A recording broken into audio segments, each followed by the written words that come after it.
최근 청와대 비서관 명의를 사칭한 문건이 이메일을 통해 대량 유포돼 청와대가 사실 파악에 나섰습니다. 한반도 비핵화 과정에서 한국에 대한 미국의 우려와 불신이 높아졌다는 등의 가짜 내용이 담겨 있는 만큼 과연 누가 어떤 의도로 작성돼 유포한 건지 의문이 커지고 있습니다. 네.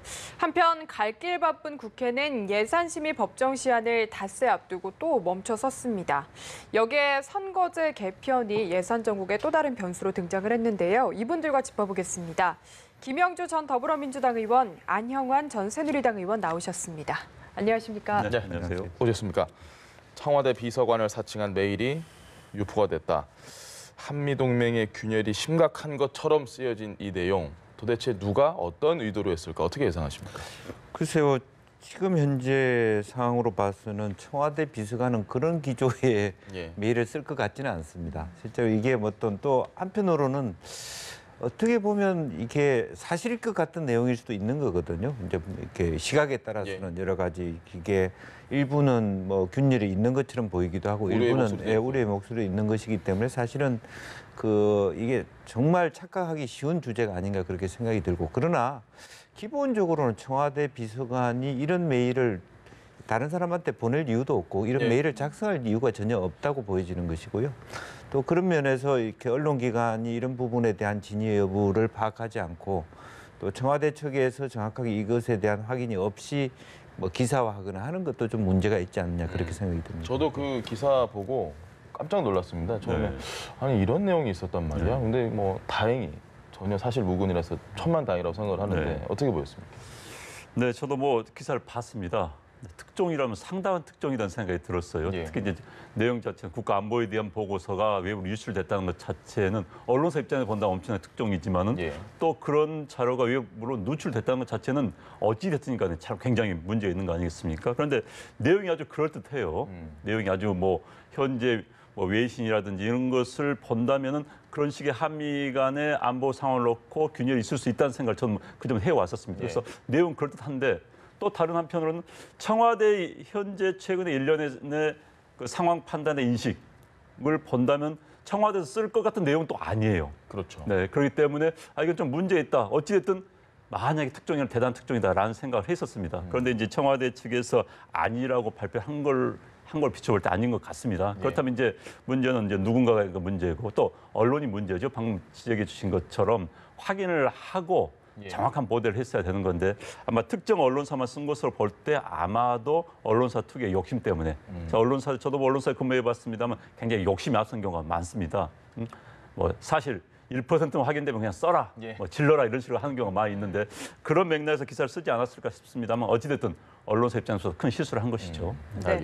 이런 가운데 어제 임종석 비서실장이 청와대 직원들에게 메일을 보냈는데 좀 옷깃을 여미자 이렇게 당부가 담겨 있었습니다.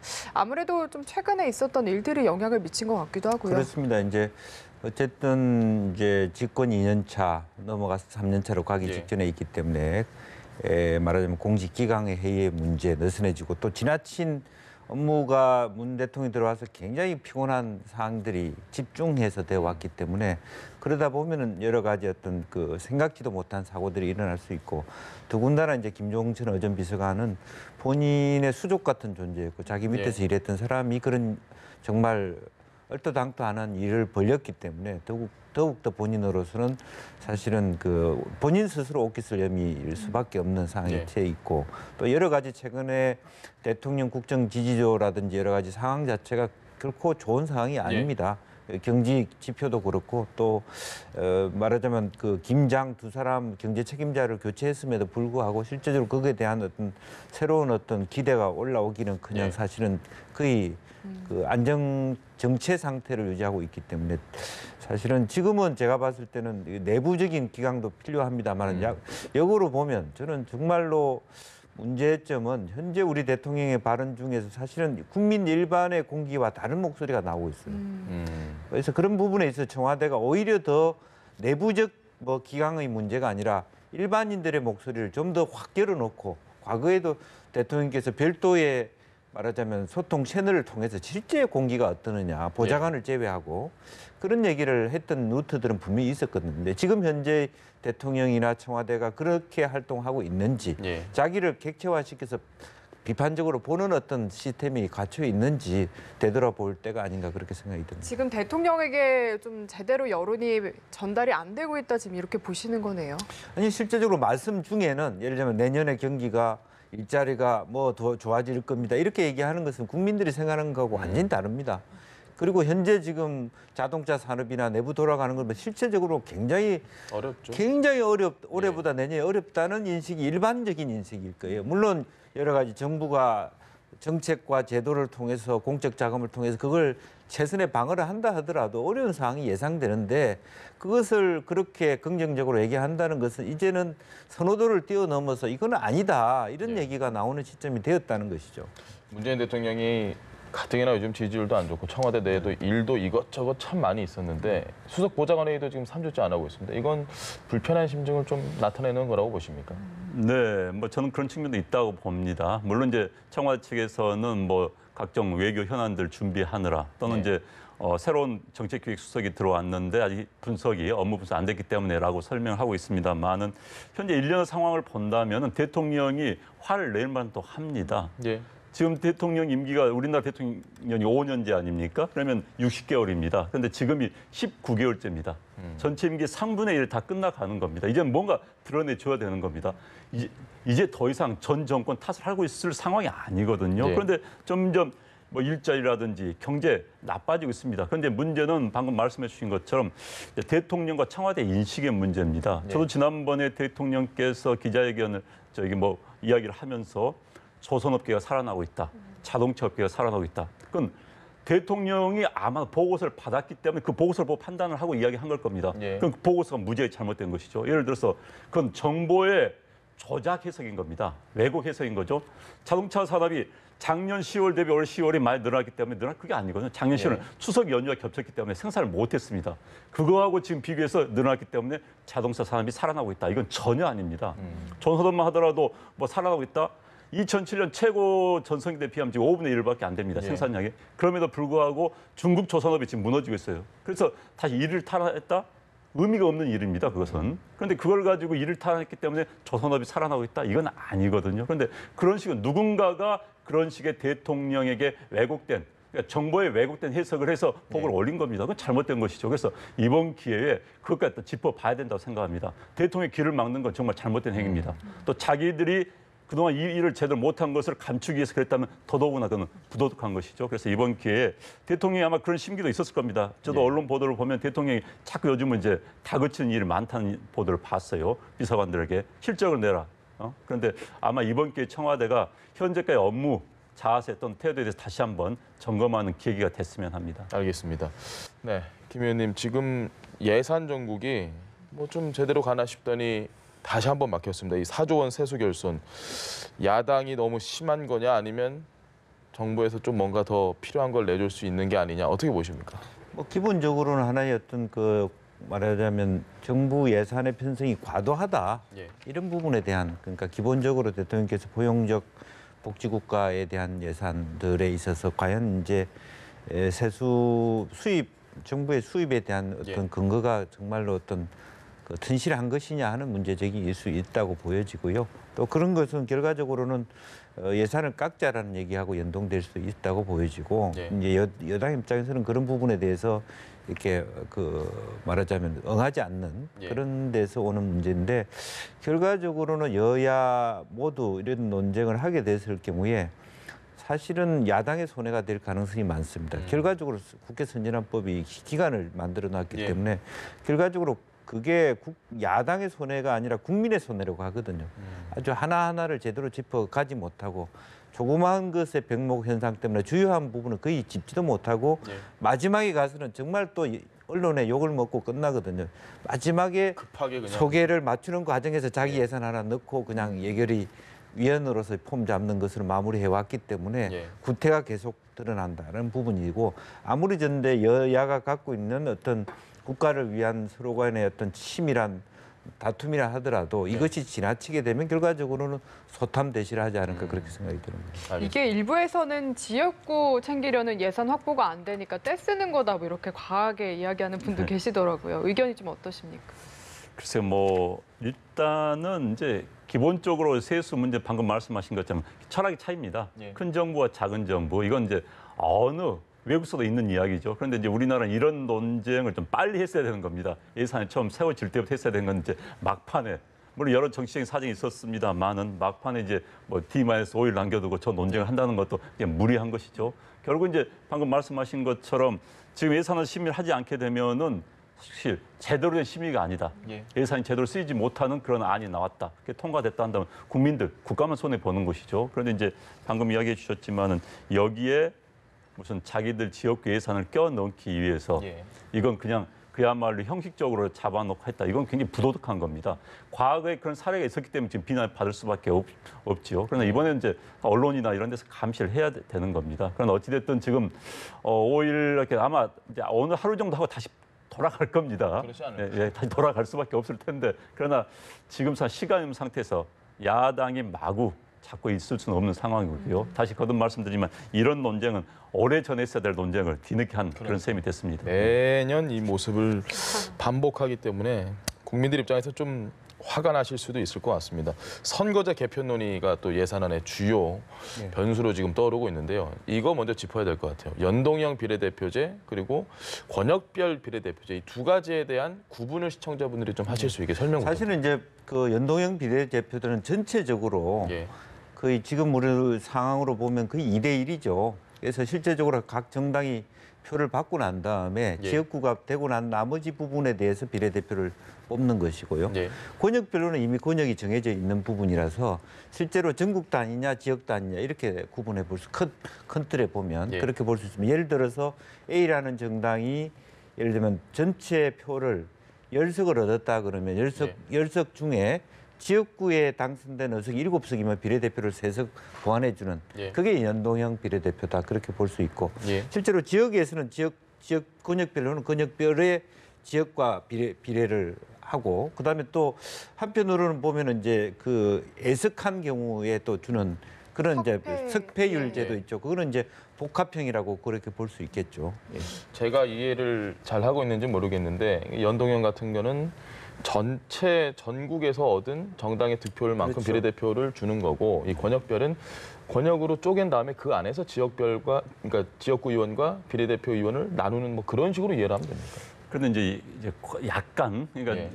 권역별은 지금의 비례대표를 지역으로 나누겠다는 겁니다. 지금은 이제 현재는 1인 2표를 행사하는 거죠. 예. 일단 지역구에 투표를 한번 하고 정당에 투표를 하는 예. 겁니다. 그럼 정당에서 예를 들어서 A 정당이 이제 100% 가운데서 지역구 의원이 50석이면은 A 정당이 전체의 50% 먹으면 25석을 먹는 예. 이런 식으로 나눠지는데 이것을 이제 권역으로 나누겠다는 거죠. 그러니까 부산, 경남 지역, 경북 지역, 호남 지역, 충청이 나눠가지고 거기에 이제 비례대표 의석을 할당하겠죠. 예. 인구 비례대로. 예를 들어서 뭐 부산, 경남의 지역 비례대표 의석이 10석이다 하면 이제 거기서 얻은 득표를 막 얻어가는 겁니다. 예. 그런데 연동제는 그게 아니라 전국을 단위로 해가지고요. 이게 좀 복잡합니다만 이게 독일에서 쓰고 있는 건데. 예. 자, A라는 이제 예를 서울에서 100석이 서울 100석인데 A라는 정당이 지역구에서 그러니까 우리는 지역구에서 51% 먹으면 먹는 거 아닙니까? 그렇죠. 그런데 A라는 정당이 서울에서 70석을 먹었어요. 예. 그런데 득표율은 50밖에 안 되는 겁니다. B라는 정당은 30석을 먹었는데 득표율 50이었어요. 그럼 B라는 정당은 억울하지 않습니까? 그래서 나머지를 비례대표로 보완해 주는 겁니다. 그래서 최소한 가깝게 50, 50대 됐기 때문에 비례대표를 플러스 해가지고 거의 5대 5의 기준을 만들어주는. 그래서 전체 의석수는 국민들의 그 의견이 예. 그 정당의 지지가 반영되는 5대 5의 비율에 나오게 만들어주는 거죠. 인위적으로 조정을 하는 겁니다. 그러니까 소선거구제의 문제점을 보완하기 위해서 그렇게 나오는 겁니다. 어떤 안이든 지역구를 줄이지 않으면 엄청나게 늘어나겠네요.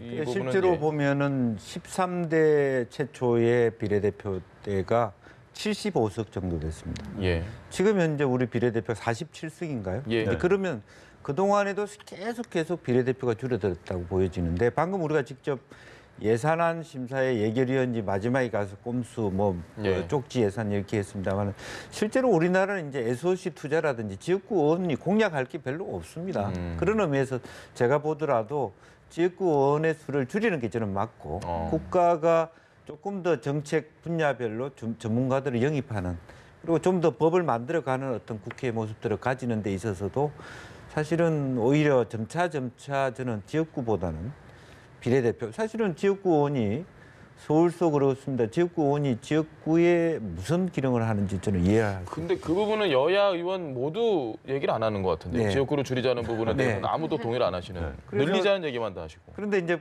결과적으로는 OECD에서 우리나라 국회의원 수가 많으냐면 많지 않거든요. 끝에서 네 번째로 적은 편입니다. 그렇기 때문에 한국 정치학회 같은 데서도 아예 350석 말하자면 연동형 비례대표를 한다면 의석을 늘리는데 동의할 수 있다 이렇게 얘기를 하고 있고요. 그게 맞는 얘기인데 국민 감정이라는 게 또 있습니다. 현재 300석도 많다. 100석으로 줄이다 이미 뭐 그런 얘기까지는 가장 믿지 그거는 못하는 감정적인 예. 부분이고요. 현실적으로는 저는 그런 의미에서 저는 뭐 예컨대 200석 대 100석을 기준으로 하는 예. 그러니까 지역구와 2대1로 2대1 정도에서 360석 정도를 전체 풀 캐파로 해서 220, 110 예를 들어서 뭐 225, 115 이런 정도를 만들어주는 것이 저는 바람직하지 않겠느냐. 알겠습니다. 그래서 점차적으로 오히려 그래도 지역구 의원이 그런 형태로 해도 20석 정도밖에는 줄지 않습니다. 지금 현재 그렇게 구성을 하더라도요. 예. 왜냐하면 247석, 뭐 250석 정도 규모이기 때문에 250석을 220석 정도 규모로 줄이는 것이 큰 예. 문제는 저는 아니다 그렇게 봅니다. 어쨌든 전체 의석수는 연동형 비례대표제를 하려면 늘어나야 되는 거잖아요. 아니 이게 맞출 수도 있습니다. 예. 지역구를 300석의 그럼 지역구를 비례대표가 거의 의미가 없다고 하던데. 그러니까 이제 예. 맞추려고 한다면 비례대표를 100, 지역구를 200 할 수도 있고 뭐 150, 100 할 수도 있는 것이죠. 그러나 이제 연동형 독일식 연동형 제도를 도입한다 보면 의석 수가 무제한이 되는 겁니다. 예. 예를 들어서 50대5를 맞춰주려면은 비례대표 수를 늘리다 보니까는 이미 당선된 사람을 줄일 수는 없는 거 아닙니까? 예. 그러면 나머지 부족한 정당에 를 맞춰주려면 의석수가 300석, 320석으로 될 수도 있는 거고요.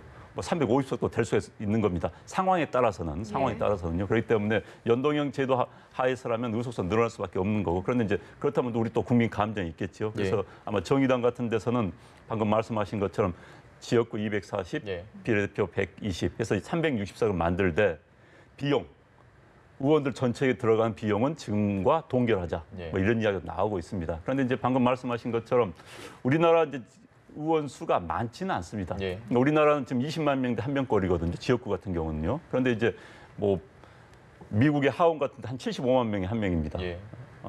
그럼 미국에 비하면 우리가 이제 좀 그렇지만 또 뭐 영국 같은 데는 우리하고 인구 큰 차이는 없어요. 예. 6,500만, 우리 5천만인데 국회의원 수가 600명이 넘습니다. 우리 2배 이상이죠. 그러니까 이제 의원 내각제의 차이. 뭐 덴마크 같은 데는 500만 명인데 100명이 넘습니다. 그러니까 우리하고 단순 비교가 불가능합니다. 그렇지만 이제 어찌됐든 의원 수를 현재 연동형 비례표를 한다면 의원 수의 규제는 벗어나야만이 예. 지역구를 줄이지 않는다고 한다면은. 그런데 지역구 줄이겠다 하면 현역 의원들이 가만히 있겠습니까? 그렇기 때문에 아마 의원 수 문제 반드시 나올 수밖에 없습니다. 알겠습니다. 한번 저희가 이 선거제도 내용은 날 잡아서 따로 이 주제를 한번 논의를 해봐야 될 것 같습니다. 워낙 복잡하기도 하고 정당별로 이해관계가. 사실은 이제 외국은 그게 가능한 게 정말 당 중앙의 건의가 절대적이기 때문에 가능한 예. 거거든요. 왜냐하면 가령 어떤 경우에는 수도권의 모든 공천을 여자로 한다. 그렇게 해도 다 받아들이는 그게 당의 문화예요. 네. 지금 우리는 사실은 제가 표현이 적절할지 모르지만 프랜차이즈 쉽지 회사같이 않죠. 예. 각 지역구가 어떻게 올라오는 그게 민주주의인지는 모르겠습니다. 그거는 당하고 안 맞거든. 그게 정당 민주화의 굉장히 한계입니다. 알겠습니다. 당의 건의에 전혀 뭐 동의를 못하죠. 네. 알겠습니다. 어쨌든 지금 사실 이 얘기를 떠나서요. 예산안이랑 선거제 개편 문제를 야삼당이 연계하려는 움직임을 보이고 있거든요. 이 부분에 대해서는 좀 비판적인 입장이신지 의견이 궁금하네요. 일단 불가능하지요. 지금 그러니까 이제 야당 입장에서 보면 예산안 통과하는 게 중요한 무기일 수 있습니다. 사실 예. 수단이 없어요. 국가 정부 여당에 대해서 자기들의 힘, 의지를 태클을 걸 만한 방법. 그렇죠. 의지를 표출할 수 있는 방법이 없는데 이제 가장 큰 무기 중에 하나가 예산안 연계지요. 예. 그런데 예산안 연계도 이제 국회 선진화법 때문에 막았다더라도 정부안 그대로 12월 2일이면 그냥 올라오는 겁니다. 그렇기 때문에 큰 방법이 없는데 어찌됐든 이제 시한으로 본다면은 하긴 해야 되는 거예요. 예. 왜냐하면은 올 연말까지 그러니까 대한민국 국회가 정상적으로 돌아간다는 전제하에서요. 예. 올 연말까지 법이 통과돼야지 1년 전인 내년 4월까지 선거 후 획정을 다시 하는 겁니다. 예. 그런데 지금까지 대한민국에서는 선거 후 획정을요. 선거 한 달 전, 2달 전 하는 경우가 예. 많이 있었습니다. 그때까지 질질 끌다가 이해관계 때문에. 그런데 정상적이라면 최소한 1년 전에는 선거 핵정이 돼야지 선거운동을 준비한 사람들에게 충분히 기회를 주는 거 아니겠습니까? 내가 어느 지역구에 싸운지도 모르고 선거운동 하는 사람들 많아요. 예. 갑자기 선거가 바뀌기 때문에 그런 일을 막아주기 위해서는 현재 일정이 맞습니다. 많은. 그러나 현재 예산을 가지고 결부해서 이 선거법 별개 사안입니다. 하긴 쉽지 않고 아마 불가능할 겁니다. 알겠습니다. 자유한국당 상황 짚어보시죠. 김병준 위원장과 김성태 원내대표가 친박계를 향해서 동시에 경고의 메시지를 알렸습니다. 일단 그 이야기 한번 들어보고 나서 돌아오도록 하겠습니다. 대결 구도를 다시 어떻게 살려서 좀 덕을 보려고 하는 그런 시도들이 있는 것 같습니다. 비대위와 비대위원장을 시험하지 마라. 다시 한 번 더 이야기를 드립니다. 지역에 다니면서 비대위를 비판하고 또 주말에는 골프채 들고 흔들면서 원외위원장들 데리고 몹쓸짓 하는 그런 행동들은 결코 바람직하지 않습니다. 자, 자유한국당의 계파 갈등 굉장히 지금 복잡한 상황인데 일단 어떻게 좀 보고 계신가요? 네, 어쨌든 지금 선거의 계절이 돌아왔습니다. 당내 정치가 굉장히 복잡하게 돌아가는데 어쨌든 원내대표 선거도 있고 2월에는 전당대회도 있기 때문에 지금 아마 김성태 원내대표가 골프채 치고 원내위원장 얘기하는 것은 이미 사전 선거 운동을 하고 있다라는 그런 메시지는 읽혀지고 그런데 이 문제는 뭐냐면 어떻게 보면 하나의 핵심적인 칼자루를 쥐고 있는 김병준 위원장이 마치 김성태 원내대표와 매칭하고 있는 서로 손을 잡은 듯한 모습을 보여주기 때문에 문제가 되는 겁니다. 실제로 비대위원장이 누구든 당을 밖에 나갔다 돌아왔던 분이든 당을 지켰던 분이든 어쨌든 조항튼이 합리적인 권위를 가지고 정리를 해야 되는데 마치 쏠려 있다는 말씀이시죠, 지금? 말하자면 탈당파하고 비대위원장이 손을 잡은 것처럼 보이기 때문에 친박계로서는 반발을 하지 않을 수 없고 좀 있으면 이제 조강특위에서 현역 뭐 다선 의원들 물갈이 한다고 하는데 여론에 열심히 안 하는 분들 물갈이 하겠다는 건데 여러 가지 몇 가지 기준에도 불구하고 정당이라는 것은 그 기준은 그냥 명목용입니다. 아무나 치겠다는 얘기하고 다름 아니게 의원들이 듣기 때문에 모두 다 특히 친박 의원들은 이번엔 나가 다 잘리나 그런 얘기를 생각하게 되면 신당이라도 만들어야 되겠다는 식의 반발을 하지 않을 수 없는 분당론을 얘기 안 할 수 없는 얼음장이 되는 것이거든요. 그래서 이것이 계속 악순환이 되고 있다. 이제 안타까운 문제라고 생각이 들어요. 알겠습니다. 그러니까 지금 비박계와 김병준 비대위가 좀 약간 한편이다 이런 식의 분석을 해주셨는데 동의를 하시는지요? 뭐 친박계는 그렇게 생각을 하겠지요. 현재 이제 지난번에 뭐 당협위원장을 이제 쉽게 말해서 정리하는 그리고 이제 명단 뭐 이런 이야기가 나왔을 때 친박계에서는 상당히 위기심 느꼈을 겁니다. 그런데 이제 문제는 한국당 내에서 제가 친박계 수가 많지는 않습니다. 사실 대부분의 의원도 눈치 보는 누가 힘센 편이 우리 편식으로 눈치 보는 상황이지. 그래서 지금 이제 목소리를 외치는 뭐 그런 분들 위기심 때문에 이제 외치고 있거든요. 이제 그런데 이제 그분들 입장에서 본다면 위기심 느낄 뿐만 아니라 또는 저런 위기심을 부추기는 것이 앞으로 밀려나지 않는 한 방법일 수도 있는 거고 또 이제 전당대에서 친박계 후보를 냈을 때 각을 세운다면은 이른바 이제 나갔다가 들어온 이른바 이제 탄핵에 찬성했던 분들 이분들을 격리시키는 한 수단일 수도 있는 것이죠. 자꾸 공격함으로써 현재 이제 한국당 내에서는 이 복당파에 대해서 또 그보다 큰 그런 그룹도 많이 있습니다. 일반 당원들 가운데서 이제 그걸 부각시키는 선거 전략일 수도 있는 것이고요. 어찌됐든 지금 하나하나는 전해년, 내년, 전해년 총선에서 이른바 당협위원장을 차지해서 공천을 받기 위한 그 시발점이 지금 시작이 됐다. 살아남기 위한. 거기 위해서는 내년도 당권자, 당대표를 자기 편을 만들어야 되겠다는. 그러기 위해서는 우리가 뭉쳐야 되겠다는 또 누가 각을 세우겠다는 이런 일련의 움직임 속에서 나타나게 되는 현상입니다. 그런데 이제 비대위원장에게 저렇게 계속한 이야기는 약간은 이제 경고일 수도 있고 우리를 치면 안 된다는 그런 경고장을 계속 날리고 있는 것이죠. 그렇기 때문에 이제 비대위원장은 흔들지 말라는 이야기가 나오는 것이고요.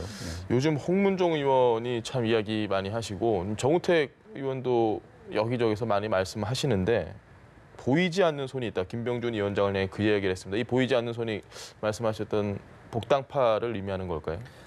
사실은 아무도 아닐 수도 있습니다. 그러나 어쨌든 이게 중립적이지 못하다. 그런 뜻으로 쓰일 수 있어요. 그건 보이지 않는 손이 누구냐고 물어보면 답을 하시겠습니까?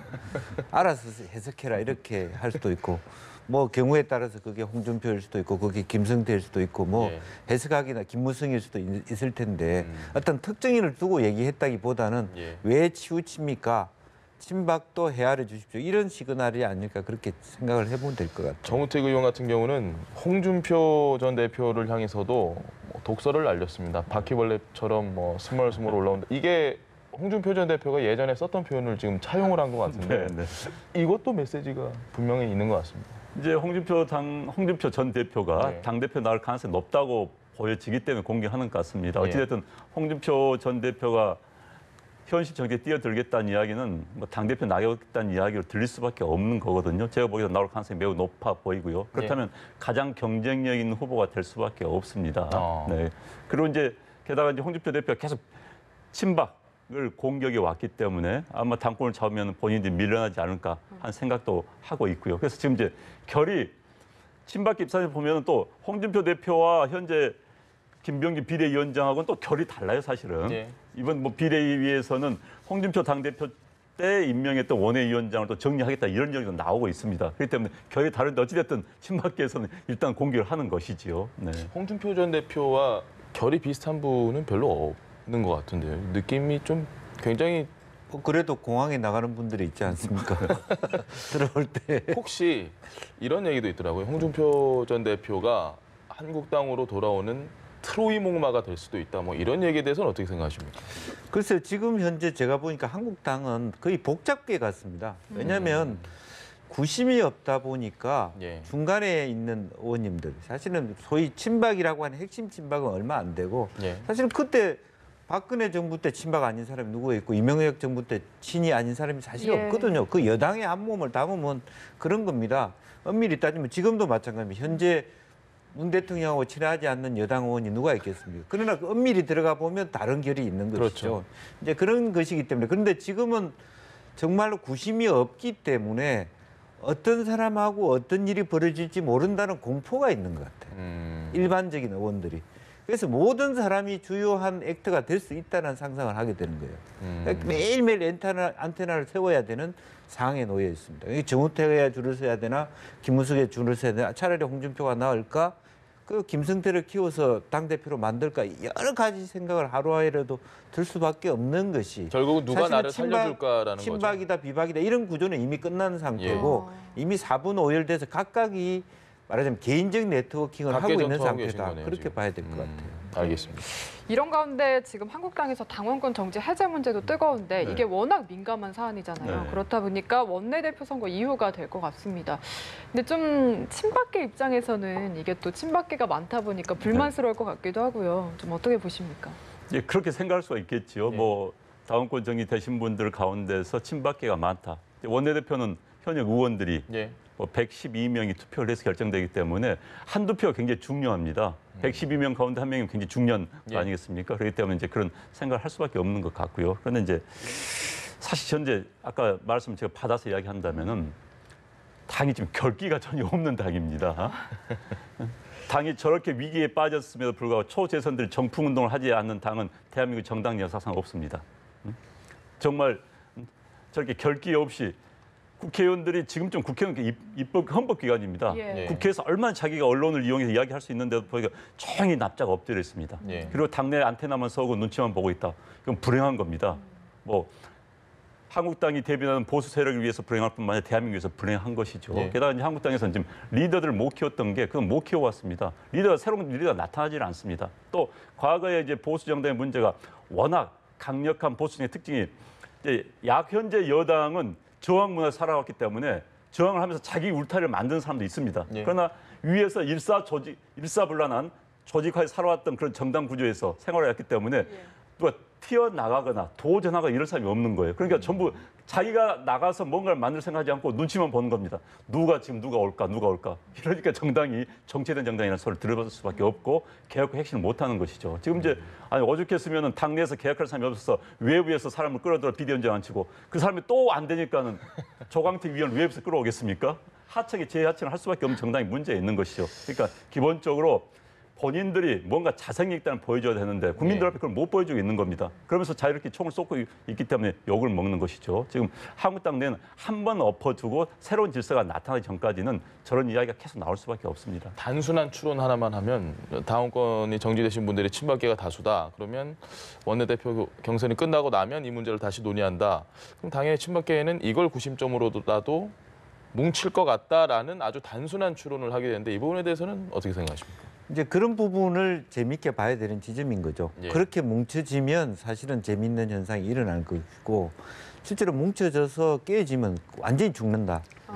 이런 어떤 역발상도 있을 수 있는 똘똘 거거든요. 뭉칠 수밖에 없는 상황이 되겠네요. 그런데 그렇지만 당내 소수파가 되는 부분이라고 하는 측면이 있기 때문에 실제적으로 보면은 그런 데 대한 셈법이 복잡할 거라고 보여집니다. 그러니까 이런 경우에 아주 소수파가 되는 경우가 생길 수 있는 거고 그 사람들을 믿을 수 있나 그 사람과 끝까지 갈 수 있느냐에 대한 의심이 있기 때문에 같이 똘똘 뭉쳐서 힘을 모아서 힘 크게 그 원내대표 선거를 이기고 그 힘으로 전당대회를 지면 제일 좋죠. 우리가 원래 원류다 하면 제일 좋은데 왜 그 일을 뻔히 알면서도 못하느냐 이거죠. 그 의구심이 지워지지 않는 거네요. 네, 끝까지 나를 데리고 갈 거냐 이런 부분이 있는 것이죠. 이게 원내대표가 어느 계파가 되느냐에 따라서도 또 이야기가 또 달라질 것 달라지겠죠. 같은데. 예. 네. 사실 원내대표가 민주당과 다르게 한국당은 원내대표의 권력이 굉장히 강합니다. 예. 원내대표가 투톱 시스템이에요. 예. 당대표, 원내대표는 별개로 원내일은 원내대표가 정권을 행사합니다. 당대표에 개입할 수 없는 그런 구조거든요. 게다가 이제 당대표 권리 시에는 비대위원장을 겸임합니다. 예. 그래서 이제 현재 김성태 원내대표가 김병준 비대위원장을 끌어온 것이죠.